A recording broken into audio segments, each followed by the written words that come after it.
Sunday, daylight savings time, so that means that autumn is officially here, and it's time for me to get ready to make my beer to give away as Christmas presents. And also, I'm going to make some bread. One of my mom's bridge friends, her husband's been in the hospital, so I've made some butternut squash bisque, and I'm going to make a quick bread for her to take to her tomorrow. Everybody tells me that they have such a hard time making bread, so I'm just going to show you how simple it is. First, I have proofed in the bowl 2 tablespoons of yeast and 1/4 cup of sugar and 2 cups of warm water. And then to that, I'm going to add 4½ cups of all-purpose flour. So we'll just go ahead and put that in. This is a 1/2 cup measure.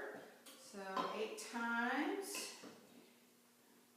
1, 2, 3, 4 and 1/2. Then what I'm going to do is I'm going to add a tablespoon of Himalayan sea salt.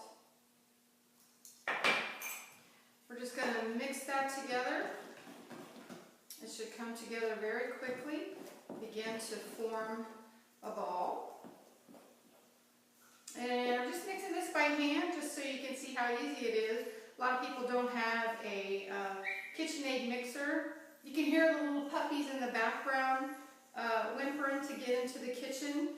I had a choice of either click, click, click, click, click all over the tile here in the kitchen, or having them whimper every once in a while outside. So I opted for keeping them out.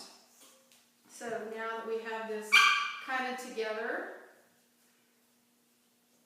I'm going to get my hands in and knead it the rest of the way.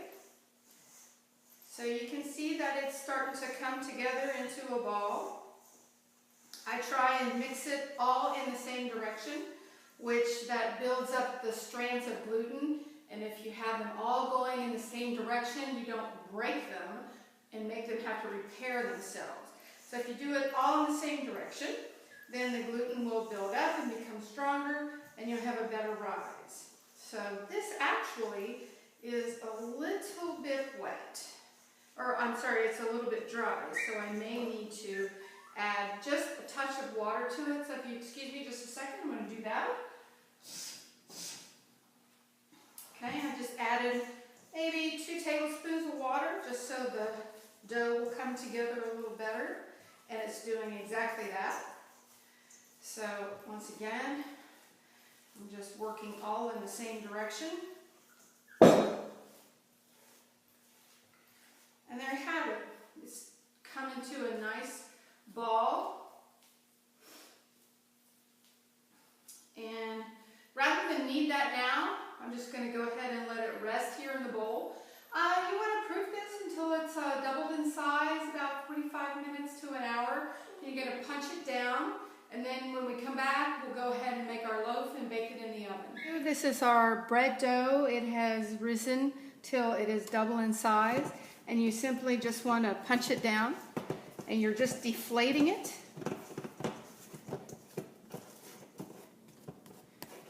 Turning it back into its original size, and then you're going to let that rise again until it is again double in size, and then we will turn it out and eat it, and then turn it into a loaf. Okay, our bread has come up to its second rise, so we're going to turn this out onto our bench. First, I'm going to sprinkle a little bit of flour. I'm going to get the work area so the dough won't stick. Very simple. I turn all the dough out onto the board. And we're going to give this a few kneads. Build up that gluten. So we have a very nice rustic type loaf. So you can see this is very elastic. It's got a good body to it. I'm going to cut this in half because we can make 2 loaves out of this one recipe. So what I'm going to do is I'm going to make an oat loaf. And what happens is when you add ingredients into your bread while it's rising into your batter, it inhibits the rise.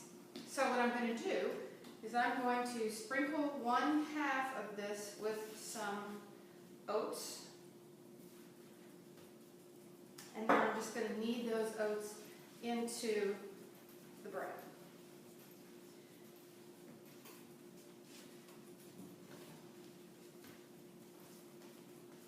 So you can have a nice oat bread to help you lower your cholesterol. Makes a nice toasty flavor. And you just work all those oats into your dough.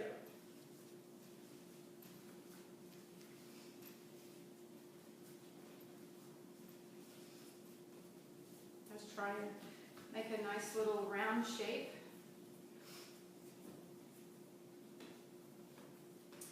Flatten out just a little bit. So, what you need to do is you need to give the bread somewhere to rise. If you don't cut slits in the top, it'll blow out the bottom. So I just simply cut slit in the top, and that gives the dough somewhere to go. And I put that on my silk pat lined baking sheet. I'm going to take and sprinkle a few oats on the top, so we know that it's an oat bread. Now the second one, I'm just going to make plain. And there's enough bread flour on the board that I don't have to add more bench flour.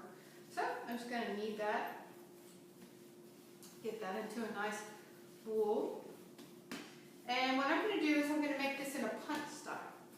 So you're going to bring it into the inside. And this is a traditional, it's a penne or punt. That's just what this shape is called. Looks like a little football.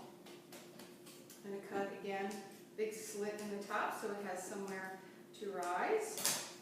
I put that on my silk pat. I'm going to cover these with plastic and let them rise until they're double in size again. They bake in a 400-degree oven for about 15 to 20 minutes. So my oatmeal loaf for Mrs. Gaker is finished. When you tap it like that and you hear that thunk, that is when you know that it's done. So let's cut into the loaf and just let you get an idea of what it looks like on the inside. This is the punt that I made. So we let it rest for about 10 minutes. I'm just going to cut through the center. And there you have it. It's a nice fluffy loaf of bread. So I'm going to cut an end piece off and try a little bit with some homemade cultured butter and a drizzle of honey. This is really a treat on a cloudy Sunday afternoon. So there you go. That is how easy it is to make a loaf